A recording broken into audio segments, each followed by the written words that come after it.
So, what's going to keep your company on track when you're not there? What's going to keep your company on track when you're going overseas for a month and you're not involved? Well, at that point, it doesn't come down to you or the strength of your leadership. It comes down to the health of the culture of the company that you've built together. So, if I rewind back to when we had a $1 million turnover business, I didn't have to worry so much about the health and culture of my office team. I didn't have to worry because I was there every day, I was directing stuff. If there were any dramas, I could see it coming a mile away. We could sort of deal with it just because we'd seen it and done it all at that stage. But now, we're twice as big as we were, and I'm not even in the office a lot of the time.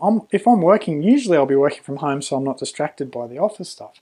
And so, what keeps people on task? What keeps people pursuing the goals that they need to be pursuing when they're not feeding that from the leader, okay? So at this point, once you start getting bigger, it's not about you. It's not about the culture you've created. All this leadership stuff that you see, all this training on, so much of it's rubbish. It's not about you anymore. It's about the culture that you as a team built.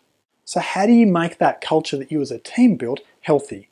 Well, first of all, you stay in your niche, okay? If you're in your niche, you're not stepping out of it, then you're already ahead of your competitors.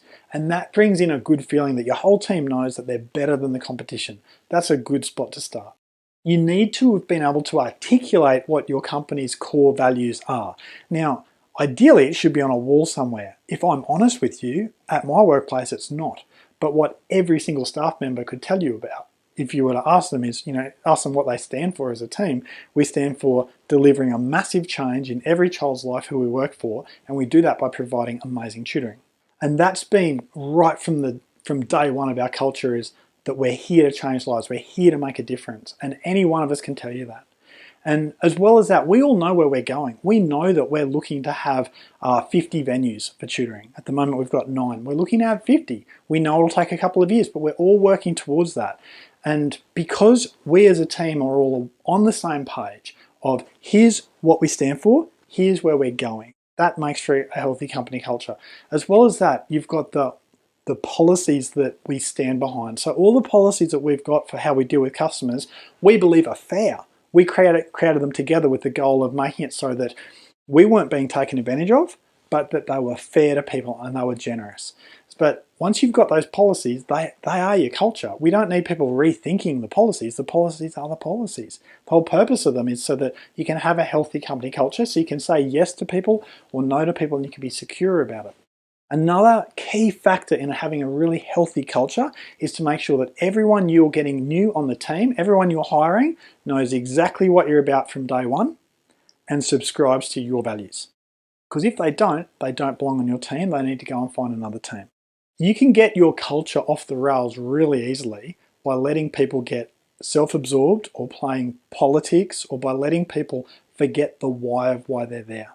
Okay, you've got to be so careful, and you've got to pull things up when you see issues happening. You can't just let things slide like you used to be able to, because back when you had 3 or 4 key staff, it wasn't that hard. Now at the stage that you're at, you've probably got 8 or 10 or 12 key staff. You really need to be a bit more deliberate. Also, don't forget to celebrate the wins. Every win needs to be celebrated. Every time someone does something that's really above and beyond, they need to be personally recognized for it and just thanked. Okay, I'm not asking you to give them a cake or something. I'm just saying, just notice them, just value them, because they're people. And the key reason why they come to work is because they feel like they've got something to offer.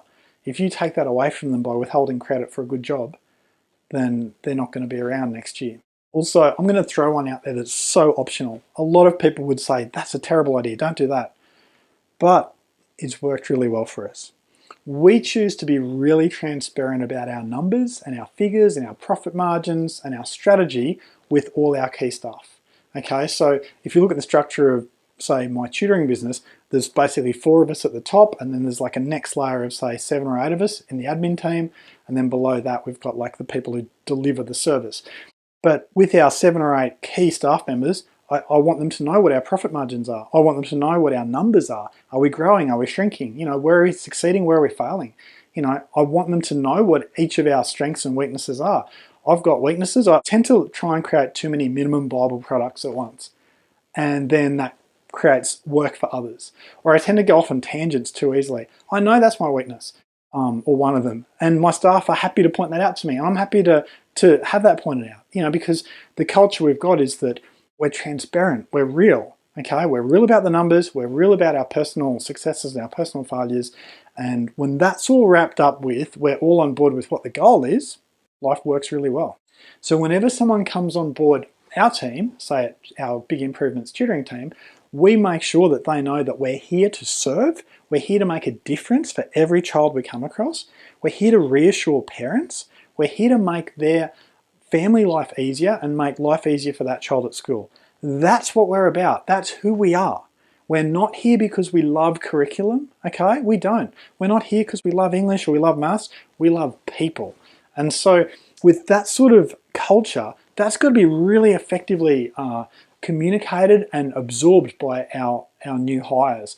And if you're interviewing someone who's not conveying those values, you need to stop interviewing them and move on to the next candidate. And if you've got someone who's just joined your team but they're not jumping on board with those values, or they're sort of doing it begrudgingly, they're not excited about those values, they're the wrong fit. They need to go straight away. That they're not built for your team. So I guess when it comes to company health and company culture, you need the team to be all about what the team knows they're there for. Okay, it's not them feeding from you anymore. It's about the team feeding from the culture that you've built together, that you've all subscribed to. And then it's about reinforcing that culture.